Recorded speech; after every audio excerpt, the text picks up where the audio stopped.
प्रसंग होची अलसुआ हेबाकू उत्साहित न कर। अनेक थर माने अन्य मान को साहाय्य करबा बहाना रे कौन करता अन्य मान को अलसुआ कर दे। आम कथार अच्छी हाथ अलस निश बंका बोली निश केमती बंका हुए से बंका को से बंका कर जाए से हाथ अलसे निश बंका जड़े लोक को देखिए सब बेले आम साहाय्य कले से अलसुआ हो जाए। से खटे बस कह पानी टी आनीदेल से झाड़ू को ठीक रखीदेल मो बहीटा टी देदेल मोबाइल टा से मेजर अच्छी उठेकी देल देखिए आम धीरे धीरे साहाय्य करने बहाना रे ताकू कौन कर पंगु कर दौ।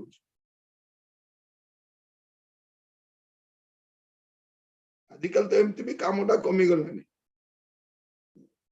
जड़े लोक खाइला परे तार प्लेट नहीं से वाश बेसिन रखी पार नहीं आम उठेकी नहीं। आजिकल प्रोब्लेम आहरी कौन ताको सेठी एक हाथ धोवा दिया एक हाथ धोई दियो है तुम्हें थाली हाथ धोई दियो से थाली हाथ धोवा पड़े पर से थाली आम बसिक खाई बढ़िया मैंने मोर कहबार उद्देश्य जे अन्य को साहाय्य करंतु किंतु अलसुआ हेबा उत्साहित करंतु। बाइबल रो शिक्षा कौन द्वितीय थेसलोनिके 3 पर्व 10 पद द्वितीय थेसलोनिके 3 पर्व तार 10 पद कारण तुम्भु मानक सहित थिबा समय रे ही आम्भे माने तुम्भु मानकु एही आज्ञा देलु जे केही कार्य करबा को इच्छा करे नहीं से भोजन मध्य न करू। कौन कलु शिक्षा देलु बोले खाई ना आमे कौन कलु आज्ञा देलु एटा आज्ञा शिक्षा नहीं शिक्षा अलगा कथा आज्ञा तो मानवा पे पड़िबो। देखंतु एटा अछि प्रभुकर दास मानकर गोटे आदर्श से कौन कहउछंती आमे तुमान कस्त रहिबा समय आमे तुमान को कौन कलु आज्ञा देलु जे के कार्य करबा की इच्छा करे नहीं से भोजन मध्य न करू। अपन देखिबे प्रेरित मानकर गुड़े असुविधा थिला अभाव थिला कि नहीं बहुत अभाव थिला। तो आपण देखिबे द्वितीय कोरिन्थियो 11 पर्व द्वितीय कोरिन्थियो 11 अध्याय तार 27 पदटी देखिबे भंड भाई मानक ठारू विपद रे परिश्रम और कष्ट भोगरे अनेक थर उजागर रे क्षुधा और तृष्णा रे अनेक थर उपवास रे शीत और उलंगता रे एमान को देखंतु केंति थिले भंड भाई मान को विपद रे परिश्रम और कष्ट भोगरे परिश्रमी एमान परिश्रमी कष्ट सहिबा लोक अनेक थर उजागर मध्य क्षुधा रे तृषा रे अनेक थर उपवास रे शीत और उलंगता रे एमिति भाव रे काटिबा लोक माने एमाने कोन सिखाउछंती जे कार्य करबो नहीं से भोजन मध्य न को। अनेक परिवार देखिबे पिला माने गोटे दिन अलसुआ ही ना तांको अलसुआ करा हिच अलसुआ करा हिच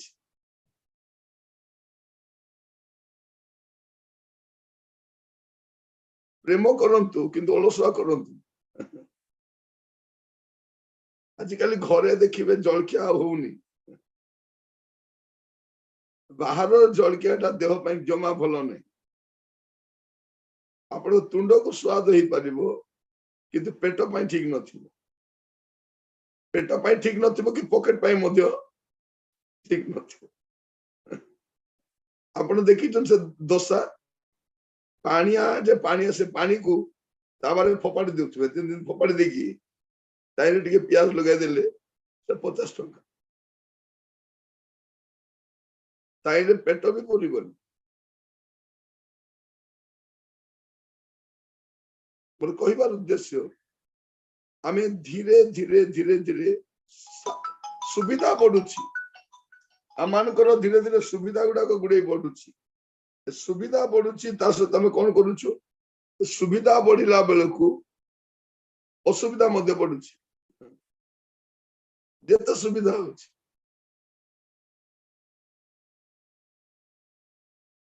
ପ୍ରେରିତ ମାନଙ୍କ ଶିକ୍ଷା ଏଇଟା ଥିଲା। ଦ୍ୱିତୀୟ ଥେସଲୋନିକ୍ୟ 3 ପର୍ବ ଦେଖିବେ, ତାର 7 ରୁ 9 ଟିକେ ପଢନ୍ତୁ, ସେ କଣ ଲେଖା ଯାଉଛି। କାରଣ କିପରି ଆମ୍ଭମାନଙ୍କୁ ଅନୁକରଣ କରିବା ତୁମ୍ଭମାନଙ୍କର ଉଚିତ ତାହା ତୁମେମାନେ ନିଜେ ଜାଣୁଅଛ। ଯେଣୁ ଆମ୍ଭେମାନେ ତୁମ୍ଭମାନଙ୍କ ମଧ୍ୟରେ ଆଳସ୍ୟ ପରାୟଣ ଆଚରଣ କରିନଥିଲୁ, କିମ୍ବା ବିନା ମୂଲ୍ୟରେ କାହାରି ଅନ୍ନ ଭୋଜନ କରିନଥିଲୁ, ବରଂ ତୁମ୍ଭମାନଙ୍କ ମଧ୍ୟରୁ କାହାରି ଭାର ସ୍ୱରୂପ ନ ହେବା ପାଇଁ ପରିଶ୍ରମ ଓ କ୍ଲେଶ ସହ ଦିବାରାତ୍ର କାର୍ଯ୍ୟ କରିଥିଲୁ। ତୁମ୍ଭମାନଙ୍କ ଠାରୁ କିଛି ଗ୍ରହଣ କରିବାକୁ ଯେ ଆମ୍ଭମାନଙ୍କର ଅଧିକାର ନାହିଁ ତାହା ନୁହେଁ, କିନ୍ତୁ ଯେପରି ତୁମ୍ଭେମାନେ ଆମ୍ଭମାନଙ୍କୁ ଅନୁକରଣ କର, ଏ ନିମନ୍ତେ ଆମ୍ଭେମାନେ ତୁମ୍ଭମାନଙ୍କ ନିକଟରେ ଆପଣା ଆପଣାକୁ ଆଦର୍ଶ ରୂପେ ଦେଖିବା ପାଇଁ ସେପରି କଲୁ। ଦେଖନ୍ତୁ ବାଇବଲରେ କଣ ଶିକ୍ଷା ନାହିଁ, ଏଇଟା ପ୍ରଚାର କଣ ଶିଖାନ୍ତି ନାହିଁ। କଣ କରନ୍ତି, ଆମକୁ ପରିଶ୍ରମ କରିବା କି ଦରକାର ଭାଇ, ପ୍ରଭୁ ଆମକୁ ଜଗେଇବେ, ବାକି ସମସ୍ତେ ପରିଶ୍ରମ କରନ୍ତୁ, ଆମେ ପରିଶ୍ରମ କରୁ, ସେମିତି ଲେଖାଯାଏନି। କଣ ଲେଖା ଯାଉଛି, କିପରି ଆମ୍ଭମାନଙ୍କୁ ଅନୁକରଣ କରିବା ତୁମମାନଙ୍କର ଉଚିତ ଥିଲା ତା ତୁମାନେ ନିଜେ ଜାଣୁଅଛ। ଯେଣୁ ଆମ୍ଭେମାନେ ତୁମମାନଙ୍କ ମଧ୍ୟରେ ଅଭିହିତ ଆଚରଣ କରିନଥିଲୁ, କିମ୍ବା ବିନା ମୂଲ୍ୟରେ କାହାରି ଅନ୍ନ ଭୋଜନ କରିନଥିଲୁ। ଭାବି ଦେଖନ୍ତୁ, ସାଧୁ ପାଉଲ ଗଲେ ତ ଏକୁଟିଆ ଯିବେ ନାହିଁ, ତାଙ୍କ ସହିତ ମେଞ୍ଚେ ଲୋକ ଯିବେ। ସେମାନଙ୍କର ସବୁ ଜଳ ଜାହାଜର ଟିକେଟ, ଜଳଖିଆର ଟିକେଟ, ଆରେ ବଳକା ସବୁ ବ୍ୟବସ୍ଥା କିଏ କରିବା ଅଛି? ସାଧୁ ପାଉଲ। ସେଇଥିପାଇଁ ସେ ତମ୍ବୁ ନିର୍ମାଣକାରୀ ବି ଥିଲେ। କଣ କହୁଛନ୍ତି, ବିନା ମୂଲ୍ୟରେ କାହାରି ଅନ୍ନ ଭୋଜନ କରିନଥିଲୁ, ତୁମମାନଙ୍କ ମଧ୍ୟରେ କାହାରି ଭାର ସ୍ୱରୂପ ହେବା ପାଇଁ ପରିଶ୍ରମ କ୍ଲେଶ ସହ ଦିବାରାତ୍ର କାର୍ଯ୍ୟ କରିଥିଲୁ। ମାନେ ଭାବି ଦେଖନ୍ତୁ, କାହାର ଭାର ବି ହେଇନଥିଲୁ। ପ୍ରେମରେ ଜଣକୁ ସାହାଯ୍ୟ କରିବା ଅଲଗାଟା, ଭାର ହେବା ଅଲଗା ବିଷୟ। ତୁମମାନଙ୍କ ଠାରୁ କିଛି ଗ୍ରହଣ କରିବାକୁ ଯେ ଆମ ମାନଙ୍କର ଅଧିକାର ନାହିଁ ତା ନୁହେଁ, ଗ୍ରହଣ କରିବାର ଅଧିକାର ଅଛି, କିନ୍ତୁ କଣ, ଗୋଟେ ଆଦର୍ଶ ହେବା ପାଇଁ। ପ୍ରିୟ ଭାଇ ଭଉଣୀ ମାନେ, ମୁଁ କହିବା ପାଇଁ ଚାହେଁ, ଏଇ ଦିନ ମାନଙ୍କରେ ଧୀରେ ଧୀରେ ଧୀରେ ଧୀରେ ଗୋଟେ ଅଳସୁଆ ପଣଟା ବଢି ଯାଉଛି। ଆପଣ ଦେଖିବେ ଆମର ଦେଶରେ 97 ଲୋକ ପରିଶ୍ରମ କରୁଛନ୍ତି, 3% ଲୋକ ବସିକି ଆରାମରେ, ସେମାନେ ଧନୀ। ଅଳସୁଆ ମାନେ ହଉଛନ୍ତି ଧନୀ, ପରିଶ୍ରମୀ ମାନେ ହଉଛନ୍ତି ପରିଶ୍ରମ କରିବା ଲୋକ। କୁଲି ମଜୁରୀ କରିବା ଲୋକମାନେ ବଳଦ ଯେମିତି ପରିଶ୍ରମ କରେ ସେମିତି ପରିଶ୍ରମ କରନ୍ତି, କିନ୍ତୁ ପାଆନ୍ତି କେତେ? କୁଲି ମଜୁରୀ କରିବା ଲୋକ କେତେ ପାଆନ୍ତି? ମୁଁ କହିବା ପାଇଁ ଚାହେଁ, ଆଳସ୍ୟ ତା ବଢି ବଢି ଯାଉଛି। ଅଳସୁଆ ହେବା ପାଇଁ ପ୍ରୋତ୍ସାହିତ କରନ୍ତୁନି। ବାଇବଲ କଣ କହୁଛି ଦେଖନ୍ତୁ, ଗାଲାତୀୟ ତାର 6 ପର୍ବ ତାର 5 ପଦ। କାରଣ ପ୍ରତ୍ୟେକ ଜଣ ଆପଣ ଭାର ବହନ କରିବ। କଣ କରିବ? ପ୍ରଥମରେ ପ୍ରତ୍ୟେକ ଜଣ ଆପଣାର ଭାର ବହନ କରିବ। ପ୍ରତ୍ୟେକ ଜଣ ଆପଣାର ଭାର ବହନ କରିବ। ତାପରେ 2 ପଦ, ପରସ୍ପରର ଭାର ବହନ କର, ଏହି ପ୍ରକାରେ ତୁମ୍ଭେମାନେ ଖ୍ରୀଷ୍ଟଙ୍କ ବ୍ୟବସ୍ଥା ସଫଳ କରିବ। ପ୍ରଥମରେ ଆପଣା ଭାର, ତାପରେ ପରସ୍ପରର ଭାର। ଆପଣଙ୍କ ପିଲାମାନଙ୍କୁ ମଧ୍ୟ କାମ କରିବା ପାଇଁ ଶିଖାନ୍ତୁ। କାମ କଲା ପରେ ଆପଣ କିଛି ଦିଅନ୍ତୁ, ଉପହାର ସ୍ୱରୂପ ଦିଅନ୍ତୁ, ମାତ୍ର କିଛି କରିବା ପାଇଁ ଦିଅନ୍ତୁ କିଛି କାମ। ଏବେ ତ ଛୁଟି ଦିନ ଆସିଲାଣି, ପିଲାମାନଙ୍କୁ ଗୁଡେ ବିଷୟ କରିବା ପାଇଁ ଶିଖାନ୍ତୁ। ମୋର ପ୍ରିୟ ଭାଇ ଭଉଣୀ ମାନେ, ମୁଁ ଆପଣ ମାନଙ୍କୁ କହିବା ପାଇଁ ଚାହେଁ, ଅଳସୁଆ ହେବା ପାଇଁ ଉତ୍ସାହିତ କରନ୍ତୁ ନା। ଅନ୍ୟକୁ ସାହାଯ୍ୟ କରନ୍ତୁ, କିନ୍ତୁ ତାକୁ ଅକାମୀ କରନ୍ତୁନି। କୋଉ କାମ କରନ୍ତୁ।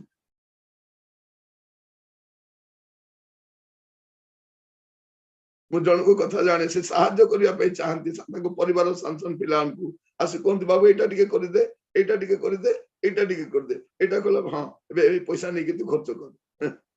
ସେ ନ କରିବି ତାକୁ ପଇସା ଦେଇ ପାରିଥାନ୍ତି।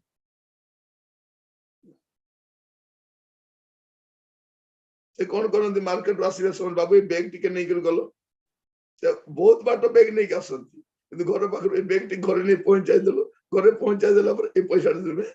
ତାମାନେ ସେମାନେ କଣ ଶିଖାଉଛନ୍ତି, ପରିଶ୍ରମ କରିବା।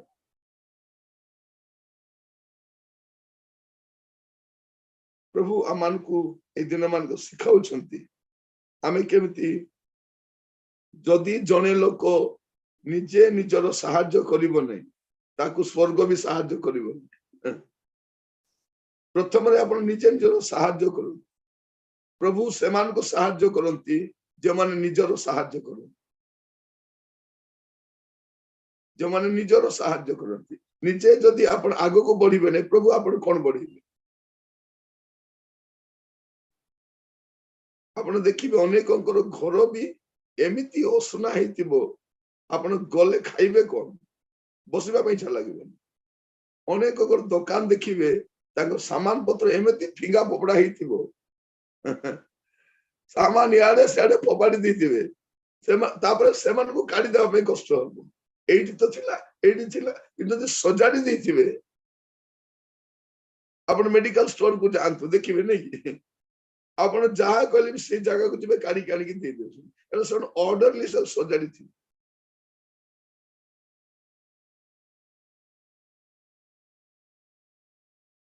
ପ୍ରଭୁ ଆମମାନଙ୍କୁ ଏଇ ଦିନ ମାନଙ୍କୁ ଶିଖାଉଛନ୍ତି ଆମେ କେମିତି ପରିଶ୍ରମୀ ହେବା। ଯଦି ଆପଣ ଦେଖିବେ ହିତୋପଦେଶ ତାର 19 ପର୍ବ ତା 17 ପଦ, ଯେ ଦରିଦ୍ରକୁ ଦୟା କରେ ସେ ସଦାପ୍ରଭୁଙ୍କୁ ଋଣ ଦିଏ, ପୁଣି ସେ ତାହାର ଉତ୍ତମ କର୍ମର ପରିଶୋଧ କରିବେ। ଦରିଦ୍ରକୁ ଦୟା କରନ୍ତୁ କିନ୍ତୁ ଅଳସୁଆ କରନ୍ତୁ ନାହିଁ, ତାକୁ କାମ ଗୋଟେ ଦିଅନ୍ତୁ, କାମ କଲା ପରେ ସାହାଯ୍ୟ କରନ୍ତୁ।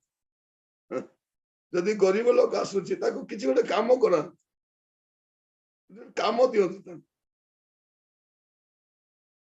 ଏବେ ଧରି ନିଅନ୍ତୁ ଆମର ଯୋଗେନ୍ଦ୍ର ଭାଇଙ୍କ ପାଖେ ଗୋଟେ ଆସିବ, ଭାଇ ମୁଁ ବହୁତ ଅସୁବିଧାରେ ଅଛି ଭାଇ ଚଳିବା ପାଇଁ, ତାକୁ କାଢି 500 ଟଙ୍କା ଦିଅନ୍ତୁନି, ଚାଲ ମସ୍ତ ଆଜି କାମକୁ ଚାଲ ଡାକି ଦିଅନ୍ତୁ।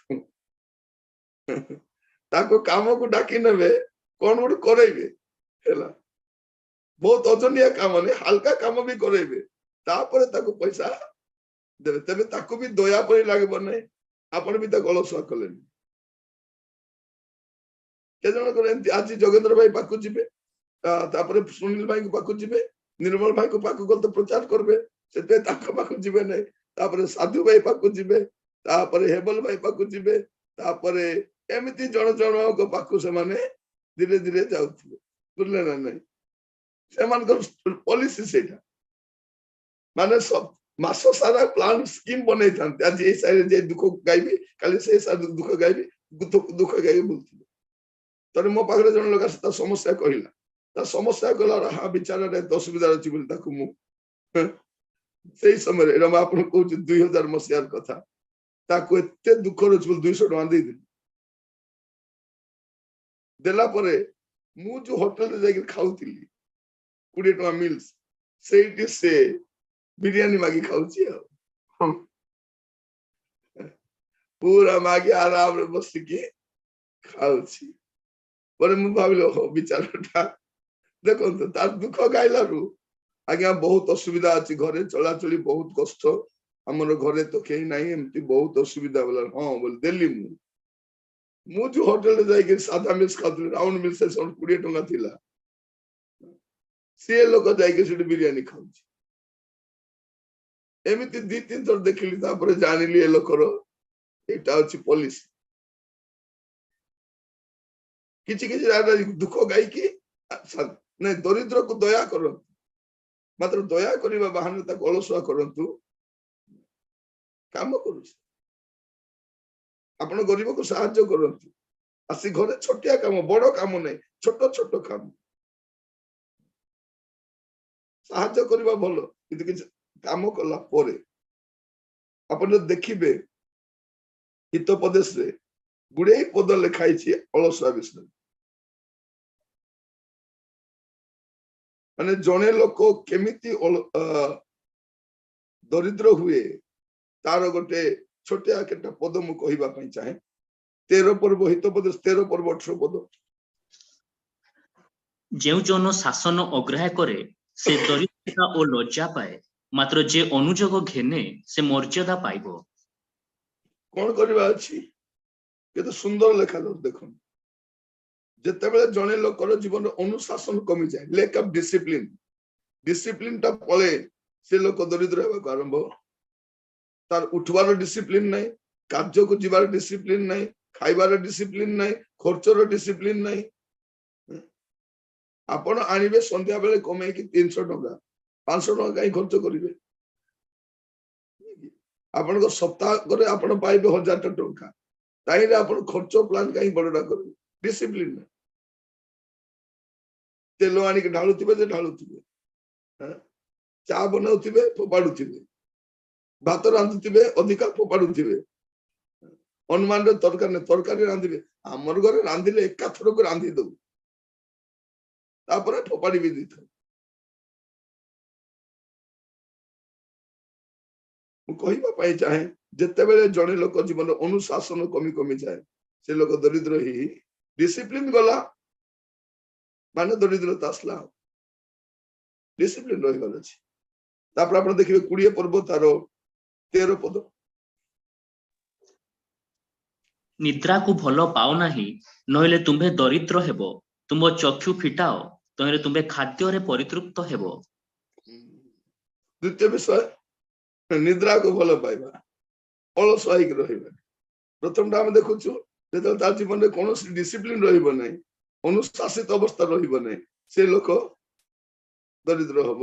ଆଉ ଦ୍ୱିତୀୟ ବିଷୟ କେମିତି, ଯେତେବେଳେ ଅଳସୁଆ ହେବ ଆଉ ଅଧିକ ଶୋଇବ। ଆଜି ଟିକେ ଆଖି ଲାଗିଗଲା, ଫେବିକଲ ଲଗେଇ ଶୋଇଥିଲେ? ନାଇଁ, ଫେବିକଲ ଲଗାଇକି ଶୋଇଥିଲେ କି ଆଖିରେ? ଆଖି ଲାଗିଯିବ, ଆଲାର୍ମ ଦେଇକି ଶୁଅନ୍ତୁ। କହିବାର ଉଦ୍ଦେଶ୍ୟ ଆଳସ୍ୟ ନାହିଁ। ଦରିଦ୍ରତା କେମିତି ଆସେ ମୁଁ ଆପଣଙ୍କୁ କହୁଛି। ଆଉ ଦେଖିବେ 21 ପର୍ବ 17 ପଦ। ଯେଉଁ ଲୋକ ଆମୋଦ ଭଲ ପାଏ ସେ ଦରିଦ୍ର ହେବ, ପୁଣି ଯେ ଦ୍ରାକ୍ଷାରସ ଓ ତୈଳ ଭଲ ପାଏ ସେ ଧନବାନ ହେବ ନାହିଁ। ଯୋଉ ଲୋକ ଦରିଦ୍ର କେମିତି ହବ? ଯେ ଆମୋଦ ଭଲ ପାଏ, ପ୍ଲେଜର, ଓଭର ସ୍ପେଣ୍ଡିଂ, ଅଧିକ ଖର୍ଚ୍ଚାଳୁ, ଖର୍ଚ୍ଚ କରିବା ପାଇଁ ପସନ୍ଦ, ବୁଲବା ପାଇଁ ପସନ୍ଦ। ଟାଉନରେ ମୀନା ବଜାର ଆସିଛି, ପଳାଅ, ବଜାରକୁ ଯାଅ, ମୀନା ବଜାରକୁ ଯାଅ, ସବୁଠି ଯାଅ, ବୁଲିବା ପାଇଁ କେତେ ପସନ୍ଦ କରିବେ। ଯାଇକି ଚାଟ ଆହୁରି କଣ କଣ ଖାଇକି ସବୁ ପଇସା ଖର୍ଚ୍ଚ କରି ପଳେଇ ଆସିବେ। ଆପଣ ଦେଖନ୍ତୁ, ବୁଲିବା ପାଇଁ ଯାଆନ୍ତୁ କେତେ ଖର୍ଚ୍ଚ ହଉଛି। ନାଇଁ, ମୁଁ କହୁଛି କେମିତି ଆମର ଦରିଦ୍ରତା ଆସେ କେମିତି। ଦେଖନ୍ତୁ, ବାଇବଲ ଏତେ ସୁନ୍ଦର ପୁସ୍ତକ, ଆକୁ ଯଦି ସଜାଡି ବୁଝିବା, ଆମେ କେତେ ବିଷୟ ବୁଝିପାରିବା। ଯେ ଆମୋଦ ଭଲ ପାଏ, ପ୍ଲେଜର। ଦେଖନ୍ତୁ, ଆଜିର ସମୟ ଲୋକମାନେ ପଇସା ଉପାର୍ଜନ କରୁଛନ୍ତି କେବଳ ଖର୍ଚ୍ଚ କରିବା ପାଇଁ। ଏ ସମର ଭ୍ୟାକେସନ ଲୋକ ବୁଲିବା ପାଇଁ ଯିବେ ସମସ୍ତେ, ଚର୍ଚ୍ଚ ଗୁଡାକ ପ୍ରାୟ ଟିକେ ଖାଲି ହେଇଯିବ ଏବେ। ମାମୁଁ ଘରେ ଯାଇଛନ୍ତି, କାକା ଘରେ ଯାଇଛନ୍ତି, ସିମଲା ଯାଇଛନ୍ତି, ବାହାରେ ବୁଲିବା ପାଇଁ ଯାଇଛନ୍ତି, ସବୁ ଖର୍ଚ୍ଚ କରିକି ଆସନ୍ତି। କିଛି ଲୋକ ଧାର କରି ବି ଖର୍ଚ୍ଚ କରିବା ପାଇଁ ଚାହାନ୍ତି। ତ ଲୋକ କେମିତି ଦରିଦ୍ର ହବ ଲେଖା ହଉଛି। ଆଉ ଦେଖିବେ 23 ପର୍ବ 21 ପଦ। କାରଣ ମତୁଆଳା ଓ ପେଟୁକ ଦରିଦ୍ର ହେବେ, ପୁଣି ଘୁମା ମନୁଷ୍ୟକୁ ଚିରାକନା ପିନ୍ଧାଇବ। କେତେ ଦେଖନ୍ତୁ, ମଦୁଆ ଲୋକ କଣ ହବ? ଦରିଦ୍ର ହବ। ମଦୁଆ, ତାପରେ ପେଟୁକ, ଯେମାନେ କଣ ଭଲ ଭଲ ଖାଇବା ପାଇଁ ଚାହିଁବେ, ଦରିଦ୍ର ହେବେ ହିଁ ହେବେ ସେମାନେ। ଅନେକ ଲୋକ କଣ କୁହନ୍ତି, ନାଇଁ ଆମ ଘରେ ଆମେ ଭଲ ଖାଉ, ଆଉ ବାକି ଲୋକ ଖାଉନାହାନ୍ତି। ସବୁଦିନ ଭଲ ଖାଇବେ ବୋଲେ ଦରିଦ୍ର ହେବେ ନା ନାଇଁ? କେବେ କେବେ ସେଟା ଆପଣ ଦେଖିବେ ଆମର ଗାଁ ଗଣ୍ଡାରେ ଆପଣ ଦେଖିବେ ସାଧାରଣତଃ ଦିନ ବେଳେ କନ୍ତି କରନ୍ତି ସେମାନେ କାନ୍ଦୁଲ କି ଚଣା କି ନାକ ଚଣା କି ଚଣା ମନ ଅଛି ସବୁ ଚଣାକୁ କଣ କରନ୍ତି ସାଦା କିଛି ମିଶେଇକି ବନେଇ ଦିଅନ୍ତି ବାଇଗଣ ସହିତ ନହେଲେ ସେମାନେ ସଜନା ଛୁଇଁ ସହିତ କିଛି ମିଶେଇକିରି ଗୋଟେ ଝୋଳ ଭଳିଆ ବନେଇ ଦିଅନ୍ତି ଆଉ ରାତିରେ କିଛି ଭଜା କି ଡାଲି କେମିତି ବନାନ୍ତି ବଡ ବଡ ପରିବାର ଗୁଡାକ ଆପଣ ଦେଖିବେ ଯେତେବେଳେ ଲୋକ ଆମୋଦ କରିବା ପାଇଁ ଇଚ୍ଛା କରିବ ସେ ଲୋକ ଦରିଦ୍ର ହେବା ପାଇଁ ଆରମ୍ଭ କରିବେ ଗୋଟେ ସୁନ୍ଦର ପଦ ଲେଖା ଦେଖନ୍ତୁ 20 ପର୍ବ ତାର 4 ପଦ ଅଳସୁଆ ଶୀତ ସକାଶୁ ହଳ ବୁଲାଏ ନାହିଁ ଏଣୁ ଶସ୍ୟ ସମୟରେ ସେ ଖୋଜିଲେ ହିଁ କିଛି ପାଏ ନାହିଁ ଭିକ ମାଗି ବୁଲିବ ନାହିଁ କଣ କରିବ ଅଳସୁଆ ଶୀତ ସକାଶୁ ହଳ ବୁଲେଇବ ନାହିଁ ଆଜି ବର୍ଷା ହେଲା ଭାଇ କାମ ଗଲି ନାହିଁ ଆଜି ବହୁତ ଶୀତ ପାଇଁ ମୁଁ କାମ ଯାଇ ନାହିଁ ଆଜି ବହୁତ ଖରା ହଉଛି ତ ସେତେ ମୁଁ କାମ ଯାଇ ଅନେକଙ୍କ କାମ ଥିବ ଭାଇ ମାନଙ୍କ ଦେଖିବେ 3-4ଟା ଜାଗାରେ କାମ ଥିବ ଲୋକ କାମ ପାଇଁ ଡାକୁ ବି ଥିବେ କିନ୍ତୁ ଯିବା ପାଇଁ ଚାହୁଁ ଅଳସୁଆ ବାହାରେ ଦେଖିଦବ ଭାଇ ମୋର କାମ ଅଛି କିଛି କାମ ନଥିବ ଦେଖିବେ ଯଦି ଅଳସୁଆ ହେବେ ଧୀରେ ଧୀରେ ଆପଣ କାର୍ଯ୍ୟ ଗୁଡାକ ହରେଇବା କାରଣ ଯେ ପରିଶ୍ରମୀ ତାକୁ ହିଁ କାମ ମିଳିବ ତ ଅଳସୁଆ ହେବା ପାଇଁ ଲୋକଙ୍କୁ ଆପଣ କଣ କରନ୍ତୁ ନାହିଁ ପ୍ରୋତ୍ସାହିତ କରନ୍ତୁ ନାହିଁ ଆପଣ ରୁତ୍ ପୁସ୍ତକରେ ଦେଖିବେ ଗୋଟେ ସୁନ୍ଦର କଥା ଦେଖନ୍ତୁ ରୁତ୍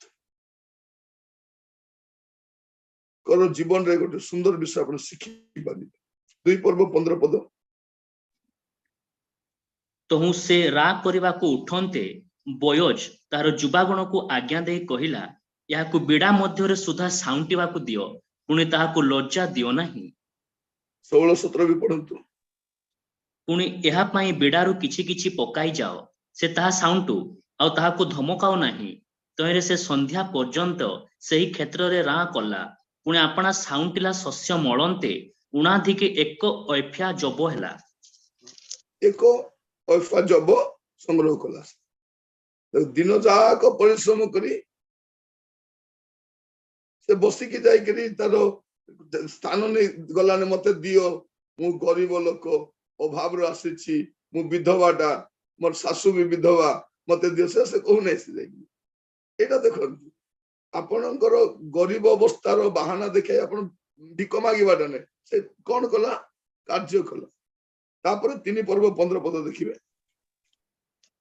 ସେ ଆହୁରି କହିଲା ତୁମର ଆବରଣୀୟ ବସ୍ତ୍ର ବିଛାଇ ଧର ତହିଁରେ ଋତ ତା ବିଛାଇ ଧରନ୍ତେ ସେ 6 ପାତ୍ର ଜବ ମାପି ତାହାର ମସ୍ତକରେ ଦେଇ ନଗରକୁ ଚାଲିଗଲା ଦେଖନ୍ତୁ ସିଏ ଗୋଟିଏ ପାଇଥିଲା ପରିଶ୍ରମ କରି ଏ ଆହୁରି 6 ପାତ୍ର ଦେଲା ସେ 1 ଅଫା ପାଇଥିଲା ଏ ତାକୁ ଆହୁରି 6 ଅଫା ଦେଲା ତାର 7 ହେଲେ ମାନେ କହିବାଟା କଣ ଯେ ଆପଣ ଜଣେ ଲୋକକୁ ଏମିତି ସାହାଯ୍ୟ କରୁ କାମ କଲା ପରେ ଆପଣ ତାକୁ ଏକ୍ସଟ୍ରା ଟିକେ ହେଲ୍ପ କରିପାରନ୍ତି କାର୍ଯ୍ୟ କଲା ପରେ ଆପଣ ସାହାଯ୍ୟ କରନ୍ତୁ ଏଟା ମୁଁ କାହିଁକି ଆପଣ ମାନଙ୍କୁ କହୁଛି ଯେ ଆମେ ଧୀରେ ଧୀରେ ଲୋକମାନଙ୍କୁ ଅଳସୁଆ କରିବା ନାହିଁ ଅଳସୁଆ ନୁହେଁ ବାଇବେଲ ଏଟା ଶିଖାଇନି ଯଦି ଆପଣ ଦେଖିବେ ହିତୋପଦେଶ 30:8 ଆଉ 9 ଅସାରତା ଓ ମିଥ୍ୟା କଥା ମୋ ଠାରୁ ଦୂର କର ମତେ ଦରିଦ୍ରତା କି ଧନ ଦିଅ ନାହିଁ ମୋ ପଡ଼ିର ଭାଗ ଦେଇ ମତେ ପ୍ରତିପୋଷଣ କର ନହେଲେ ମୁଁ ପରିତୃପ୍ତ ହୋଇ ତୁମକୁ ଅସ୍ୱୀକାର କରି କହିବି ସଦାପ୍ରଭୁ କିଏ କିବା ଦରିଦ୍ର ହେଲେ ଚୋରି କରି ଆପଣ ପରମେଶ୍ୱରଙ୍କ ନାମ ମିଥ୍ୟାରେ ନେବି ସେ କଣ କରୁଛନ୍ତି ଦରିଦ୍ର ହେଲେ କଣ କରିବ ଚୋରି କରିବ ଆଉ କଣ କରିବ ପ୍ରଭୁଙ୍କ ନାମ ମିଥ୍ୟାରେ ମୁଁ ନେଇ ନାହିଁ ପ୍ରଭୁଙ୍କ ନାମରେ ଶପଥ କରି କହୁଛି ମୁଁ ନେଇ ସେଇଟା ପଳେଇ ଆସିବ ତ ପଡ଼ିର ଭାଗ ପରିଶ୍ରମ କରିବେ ପ୍ରଭୁ ଆପଣଙ୍କୁ ପଡ଼ିର ଭାଗ ଦେଇ ଆପଣଙ୍କୁ କଢେଇ ନେବେ এইটা লেখা যাଉଛି কিন্তু ମଣ୍ଡଳୀକୁ ଲେଖିବା ସମୟରେ ସାଧୁ ପାଉଲ କଣ ଲେଖୁଛନ୍ତି ଏଫେସିୟ 4:28 ପଦ ଏ ଦୁଇଟା ପଦ ମିଶାଇକି ଦେଖିବେ एटा पुरातन नियम रो पद जे दरिद्र लोक कौन करिवो चोरी करिवो किंतु एठी कोन लिखा जाउछि एफिसियो 4 पर्व तर 28 पद चोर आउ चोरी न करू बरंच अभावग्रस्त लोक को दान करिवा निमंते जेपरि ता पाखरे किछि थाई पारे एथि निमंते निज हाथ रे उत्तम कार्य करी परिश्रम करू। देखो तो केते सुंदर भाबरे लिखा जाउछि आगो से चोरी करथिला एबे चोर आउ चोरी न करू बर अन्य को सहाय्य करू। आमन पारे गुडे दृष्टांत अछि गत दिन मानकर जने भाई से चोर थिले से परिवर्तन हेले एबे से दुकान करिसंती से ऑटो भी चलाउछंती आ से अन्य मान को सहाय्य मध्य करूछन। और कहबार उद्देश्य जे चोर कोन करबा अछि परिवर्तित हो सेते वाक्य शिक्षा सुनु सुनु लोक मान को जीवन रे धीरे धीरे परिवर्तन आसीबा दरकार। प्रभु आमान को अनुग्रह करंतु ए दिन मान करे जेपरि आमे कोनटा सिखु ने अलस हेबा पई लोकन को आपण कोन करंतु नै उत्साहित करंतु बरं आपण कोन करबा दरकार सेमान को कार्य करबा पई सेमान को आमे सहाय्य करबा दरकार जेपरि से माने अधिक परिश्रमी हे पाबे। प्रेरित मान को शिक्षा से आथि से माने आदेश देथिले कार्य करिवो तो खाइबो से मान भी भूखरे थिले कष्ट थिले किंतु परिश्रम करूथिले परिश्रम देखिबे परिश्रम रो आहार बहुत मीठा थिले नै कि परिश्रम तो बहुत भल लागे झाल बुआ पैसा रो मूल्य ता आपण बुझी परिबे तार खर्च कला आपण जानि परिबे। देखो तो भाई माने बाहर परिश्रम करी आसंती स्त्री को पैसा देले कोन को देखो देखि की खर्च करिवो या देखिबो नै काई ये तो परिश्रम करि नांती ये उड़े देबे आ सकाळे आउरी पैसा दरकार थिला से को देइथिले परा ये परिश्रम रो मूल्य से जानि चंदी कि जे परिश्रम करिवो नै तार मूल्य से जानिबो। प्रभु आपण मान को अनुग्रह करंतु आमे निजे निजर बोझ बहिबा आ आमे अन्य रो बोझ बहिबा।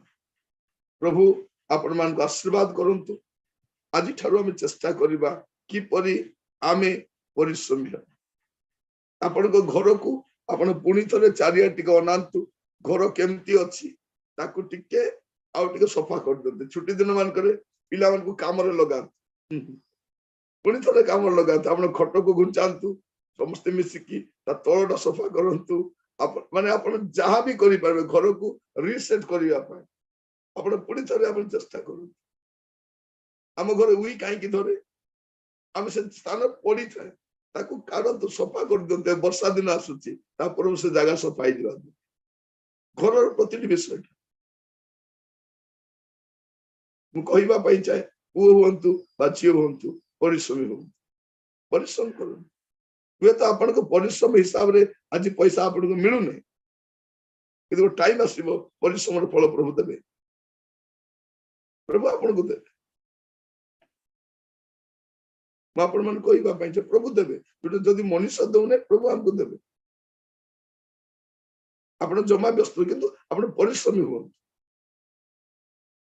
कठिन परिश्रमी हो भौणी माने भी जानी चंती जो ओटा भलो करे दली थिबे से रोटीटा भलो थिबो ना नै थिबो जदी टिके खाली दे दे कर दिथिबे से रोटी मते किछि भलो लागिबो कि लागिबो बिना परिश्रमटा किछि भल लागेनी चिकन तरकारी भी जना पड़िबो ये केते समय रांधी छन से चिकन तरकारी को आपण आधा घंटा रांधी पारिबे 5 मिनिट रे भी रांधी पारिबे मु जानि छी दीटा स्कीम जानि छी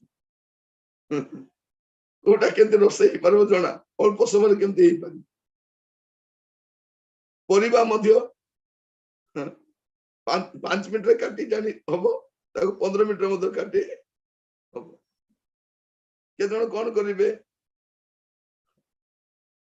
न धोई की काटिबे ता माने मोइला सहित धोइबे मोइला सहित काटिबे तापर धोइबे सब मोइला जो बाहर थिला भितरे पसि दिबो से बाइगन रो मोइला जो बाहर थिला କାଟିଲା ପରେ ଭିତରେ ପଶିବ, ଆଳୁର ମଇଳା ବାହାରେ ଥିଲା ଭିତରେ ପଶିବ, ସଜନା ଭିତରେ ପଶିବ। ଆମେ ଯେତେବେଳେ ଅଳସୁଆ ହଉ ଆମେ ଗୁଡେଇ ଭୁଲ କାମ ମଧ୍ୟ କରିବୁ। ସେଇଥିପାଇଁ ବାଇବେଲର ଷ୍ଟୁଡେଣ୍ଟ ଆପଣଙ୍କୁ କଣ କୁହାଯାଉଛି, ସକାଳେ ଆପଣଙ୍କ ବାଇବେଲର ପେଜ କୁ ଆପଣ କଣ କରିବେ, ଦେଖନ୍ତୁ ଆମେ ସମସ୍ତେ ଲେଖିବା ଲୋକ ଲେଖୁଛନ୍ତି ଆଉ ପେଜ ମଧ୍ୟ ଲେଉଟାଉଛନ୍ତି। ଆଉ ଏ ପେଜ ଲେଉଟାଉ ଦେଖନ୍ତୁ ଆପଣ ମାନଙ୍କର ବାଇବେଲ ଖୋଲିବାଟା କେମିତି ହେଲା, କେତେ ଶୀଘ୍ର ନାଇଁ କି? ଆମ ଭିତରେ ସରନ୍ତି ଭଲ ପଢେ, ଶୀଘ୍ର କାଢି ପଢେ, ଆଲଫା ପଢେ, ସବିନା ବି ପଢେ, କିନ୍ତୁ ଏବେ ଅବିନାଶ ମଧ୍ୟ ନାଇଁ କି? ଆଉ ଆଗକୁ ଦେଖିବେ ଆଉ ଅନ୍ୟମାନେ ମଧ୍ୟ ଧଡାଧଡ କାଢିବାନି। ଏଟା ଖୋଲୁ ଖୋଲୁ ହବ, ଧୀରେ ଧୀରେ ଧୀରେ ଧୀରେ ଧୀରେ ଧୀରେ ସବୁ ବଦଳିବ। ଆପଣ ଜମା ୱରିଡ ହୁଅନ୍ତୁନି, ପରିଶ୍ରମୀ ହୁଅନ୍ତୁ। ଆପଣଙ୍କ ପରିଶ୍ରମର ଫଳଟା ଆପଣ ଦେଖିବେ। ବାଇବେଲ କହୁଛି ତୁମର ପରିଶ୍ରମ ବୃଥାରେ ଜୀବନ। ତେଣୁ ଆପଣ ପରିଶ୍ରମୀ ହୁଅନ୍ତୁ, ନିଜେ ଅଳସୁଆ ହୁଅନ୍ତୁ ନାହିଁ କି ଅନ୍ୟକୁ ଅଳସୁଆ ମଧ୍ୟ କରନ୍ତୁ। ପ୍ରଭୁ ଆପଣ ମାନଙ୍କୁ ଆଶୀର୍ବାଦ କରନ୍ତୁ। ପ୍ରାର୍ଥନା କରିବୁ। ଅନୁଗ୍ରହକାରୀ ପିତା ଆପଣଙ୍କୁ ଧନ୍ୟବାଦ ଦଉଛୁ। ପ୍ରଭୁ ଆପଣ ଚାହାନ୍ତି ଆମେ ପରିଶ୍ରମୀ ହେବୁ, କଠିନ ପରିଶ୍ରମୀ ହେବୁ। ପ୍ରତ୍ୟେକଙ୍କୁ ଦୟା କର ପ୍ରଭୁ। ଆମମାନେ ଅଳସୁଆ ହେବା ଦ୍ୱାରା ଆମମାନଙ୍କର କଣ କ୍ଷତି ହୁଏ ତା ଆପଣ ମାନଙ୍କୁ ଜଣେଇଥିବାରୁ ଧନ୍ୟବାଦ ଦିଏ। ପ୍ରଭୁ ପ୍ରେରିତ ମାନଙ୍କର ଶିକ୍ଷାରୁ ଆପଣ ମାନଙ୍କୁ ଦେଇଥିବା ଶିକ୍ଷା ପାଇଁ ଧନ୍ୟବାଦ ଦିଏ। ଦୁଃଖ କଷ୍ଟ ସମସ୍ୟା ସୁଦ୍ଧା ସେମାନେ କଠିନ ପରିଶ୍ରମୀ ଥିଲେ। ପ୍ରଭୁ ଆପଣ ମାନଙ୍କୁ ଦୟା କରନ୍ତୁ। ପ୍ରାର୍ଥନା କରୁଛି ପ୍ରଭୁ ଆମେ ଅନ୍ୟକୁ ସାହାଯ୍ୟ କରିବା ବାହାନାରେ ଯେପରି ଆମେ ତାକୁ ପଙ୍ଗୁ ନ କରୁ, ବରଂ ତାଙ୍କୁ ପରିଶ୍ରମୀ ଭାବେ ଶିଖାଇ ପାରିବୁ, ଏଥିପାଇଁ ଅନୁଗ୍ରହ କର। ଆଦର ମହିମା ଆପଣଙ୍କର ଯୀଶୁଙ୍କ ପ୍ରିୟ ନାମରେ ମାଗିଲି ରାଜା, ଆମେନ୍।